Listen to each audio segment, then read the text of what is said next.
Élus communistes que nous sommes, nous portons ce projet depuis 6 ans, et 6 ans que nous échangeons avec nos concitoyens. Et aujourd'hui, avec vous dans cette enceinte. Rien que pour cela, je suis fière de ce combat que nous menons, car en parler, c'est faire bouger les lignes et mettre en marche une perspective. Je n'arrive pas à croire que nous puissions avoir ce débat sans imaginer que parallèlement se feront des aménagements. Sinon, je ne vois pas comment ce projet puisse être un libre choix pour chacun des habitants de notre territoire métropolitain.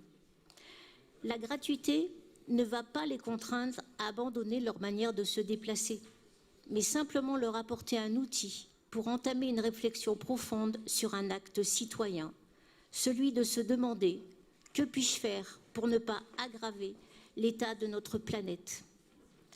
Prendre conscience que le nombre de morts liés à la pollution est plus important que celui lié à l'alcool n'est pas anodin.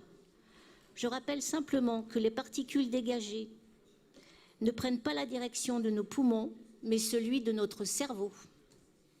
Alors, quelles que soient les raisons de chacun d'être pour ou contre ce projet, quels que soient les angles par lesquels on aborde cette gratuité, que ce soit le pouvoir d'achat, l'économie, l'écologie ou le social, ces débats laisseront forcément des traces, car nous avons une responsabilité, celle de poser le décor de ce que nous voulons comme société. Nos enfants, petits-enfants, porteront cet héritage.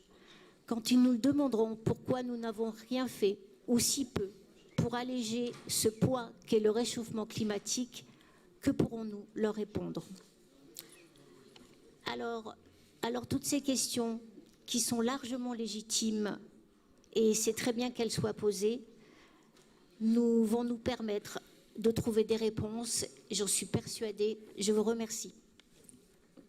Merci. Monsieur Pasquito.